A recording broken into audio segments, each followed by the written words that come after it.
द्वितीय महायुद्ध के बाद यूरोप के सभी देश टूट चुके थे, क्योंकि वो सारे के सारे लगभग महायुद्ध में इन्वॉल्व थे और उनमें बहुत से हारे भी, और सबका जो हारे उनका भी नुकसान हुआ, जो जीते उनका भी नुकसान हुआ।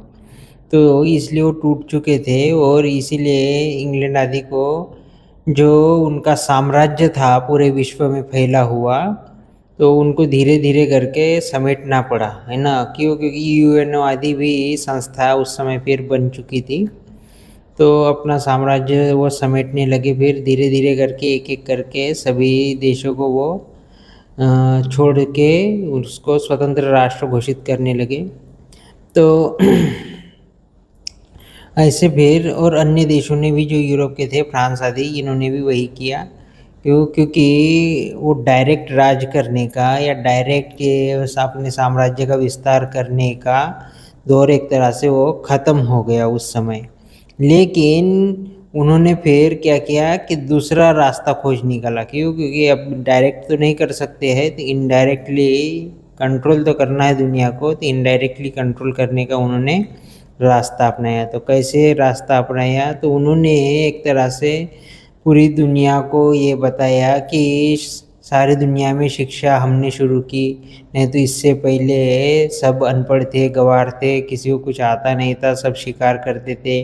उन्होंने ही अपने हिसाब से इतिहास लिखा पूरे विश्व का और पढ़ाया कि नहीं, पूरे विश्व में सब पिछड़े हुए थे, सब ऐसे ही थे, आदिवासी टाइप के लोग थे सारे के सारे, और बस हम ही एक अच्छे थे। उन्होंने पूरे विश्व को, हमने ही विज्ञान दिया है, हमने ही टेक्नोलॉजी दी है, हमने ही सारा सिस्टम जो भी है, हमने ही लोकतंत्र पूरे विश्व में फैलाया है। नहीं तो इससे पहले राजतंत्र होता था और राजा क्रूर होते थे, वो मतलब सामान्य जनता पे अत्याचार करते थे, आदि आदि इस तरह के भ्रम फैलाए। और हमने एक बहुत अच्छा सुदृढ़ और आधुनिक लोकतंत्र दिया है, जो जनता की सत्ता रहती है, जिसमें ऐसा ऐसा, मतलब उन्होंने अपने आप को एक तरह से अच्छा और बढ़ चढ़ के बताया और हर चीज़ का क्रेडिट लिया। जो भी अच्छी चीज़ थी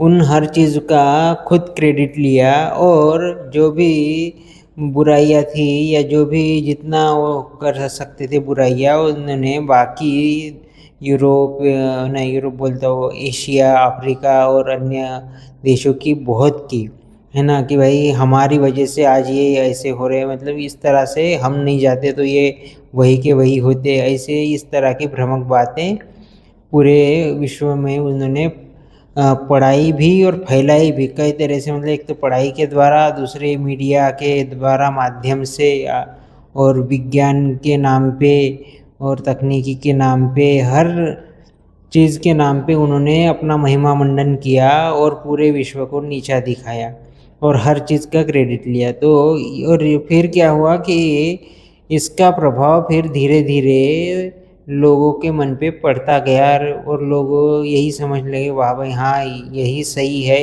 सच में ऐसा ही हुआ होगा।